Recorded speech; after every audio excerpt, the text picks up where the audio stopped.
Hello, and welcome to my message for February the 6th.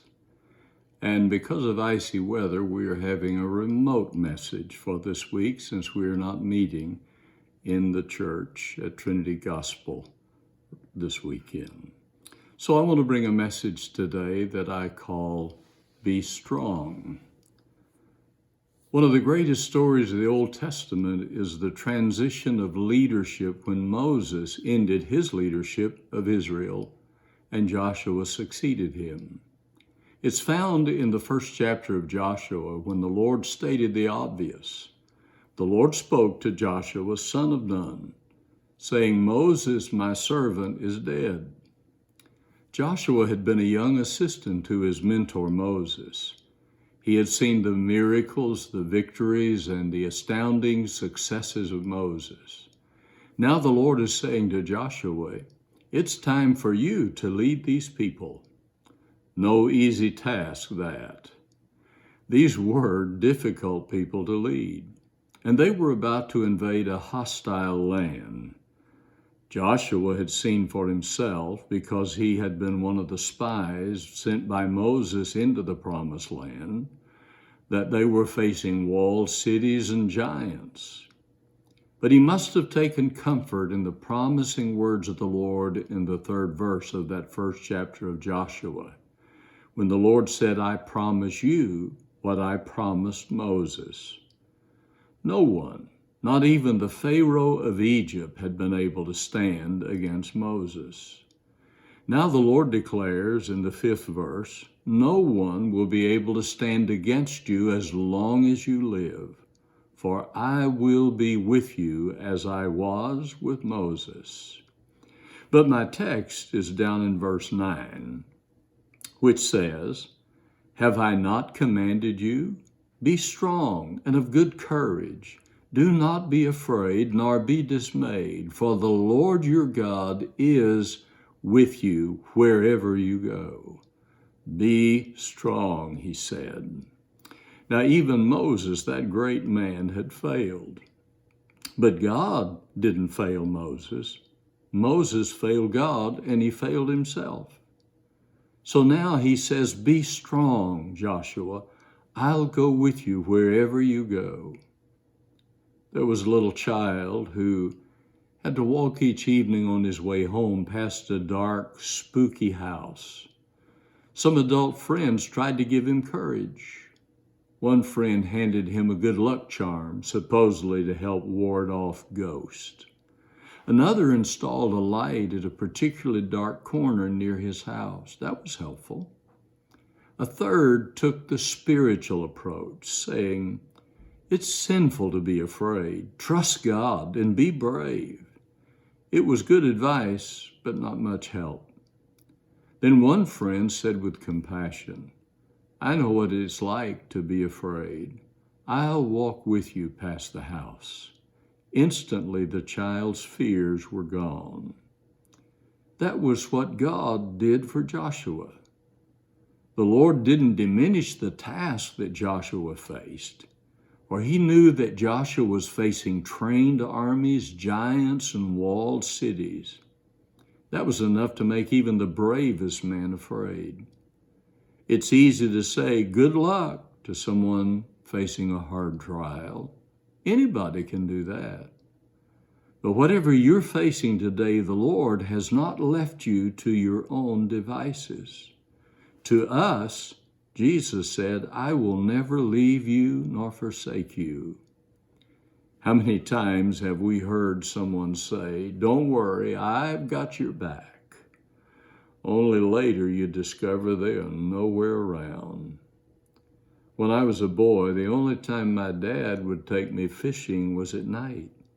He liked to camp out down by the river and set out hooks. We'd build a fire and throw down some old blankets for beds and use a lantern for light. One night, he wanted me to go down the river a short distance from our camping spot to check on one of the lines that he had set out. The spot that he wanted me to go was out of sight of our campfire. I didn't want to go. It was dark and spooky. But he gave me the lantern and told me, "Go on, you'll be all right." Reluctantly, I started off. I could hear creatures out there moving around in the dark. And I was sure they could get me and no one would even know I was missing. But I finally arrived at my destination and looked back. And there, just outside the circle of light from my lantern, I saw my dad was following, watching. I want you to notice some things about this story of Joshua. Number one, I want you to see that Joshua's time had come. Moses had had his time, but now it was time for Joshua to step up. The Lord said, "My servant Moses is dead. Therefore, the time has come for you to lead these people." Reminds me of a story of Jonathan Edwards, that early American preacher. God called him to the ministry when he was very young. So at the age of 17, feeling God's call, he wrote out what was called 70 grand resolutions. In the beginning, he wrote, "Being sensible that I am unable to do anything without God's help, I do humbly entreat him by his grace to enable me to keep these resolutions." He knew without God's help he couldn't do it.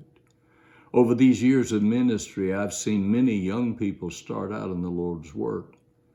I've had the privilege to mentor a few. Some of them, I wondered if they would ever succeed. In spite of my questions, however, most of them did.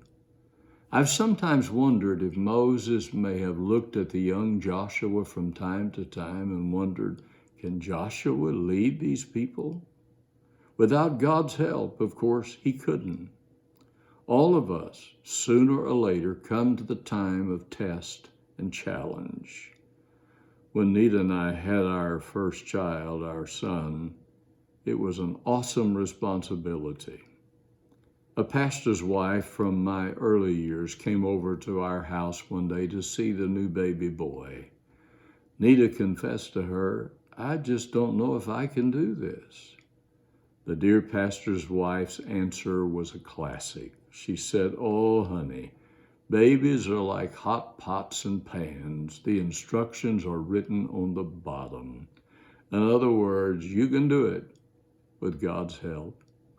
Jesus put it a bit differently when he said to his disciples, "But when they deliver you up, do not worry about how or what you should speak, for it will be given to you in that hour what you should speak." What is he saying? He's saying that when the trouble comes, he would be right there with them. When your test, trial, challenge, or opposition comes, you don't have to wait on the Lord to arrive. He'll be there ahead of you. Number two, I want you to notice he said, "I promise you what I promised Moses." Now, I am Pentecostal. I come from Pentecostal roots. I love the Pentecostal traditions. This Pentecostal message and experience is really durable. I first received it from my parents. They received it from the elders of their time. It all goes all the way back to the apostles, and they got it from Jesus. Because of the Lord's promise to them, Peter could stand on the day of Pentecost and declare, "For the promise is unto you and to your children, and to all that are afar off, even as many as the Lord our God shall call." That's a durable promise. Psalm 100 declares, "His truth endureth to all generations." That's a long time. There's been a lot of talk in Christian circles in recent years about generational curses. I'm not sure how I feel about all that, but I know how I feel about multi-generational promises. Psalms 103:17, "But the mercy of the Lord is from everlasting to everlasting on those who fear him, and his righteousness to children's children." To Joshua, the Lord said, It's not over just because Moses is dead. That generation is gone. Now it's your turn. When Moses was still alive, Joshua must have gotten up every morning and wondered, where is Moses going to take us today? Now he had to ask, Lord, where do you want us to go now? When that day of transition came for Joshua, the Lord said, the same promise I made to Moses is good for you. An old hymn of the church says, yesterday, today, forever, Jesus is the same. All may change, but Jesus never. Glory to his name. The verse of that old song says, oh, how sweet the glorious message simple faith may claim. Yesterday, today, forever, Jesus is the same. Still he loves to save the sinful, heal the sick and lame, cheer the mourner, still the tempest, glory to his name. What am I trying to say?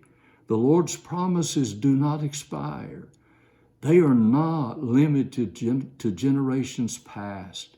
They are as current as tomorrow's headlines, and they are good for your problems.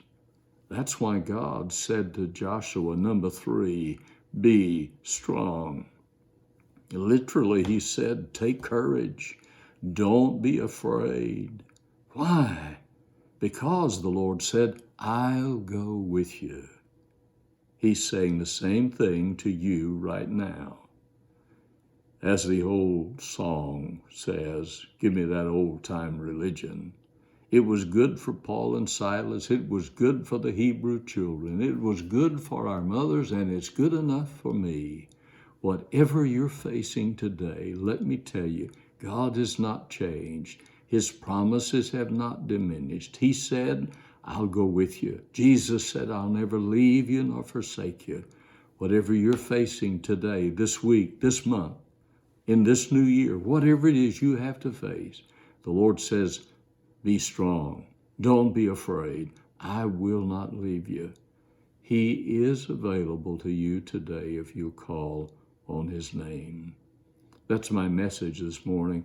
Be strong. Be courageous. Keep your faith and your trust in God, because with God, all things are possible. Even those things you're facing right now, God can take care of that, because his promises never fail and they never change. May God bless you today is still my prayer.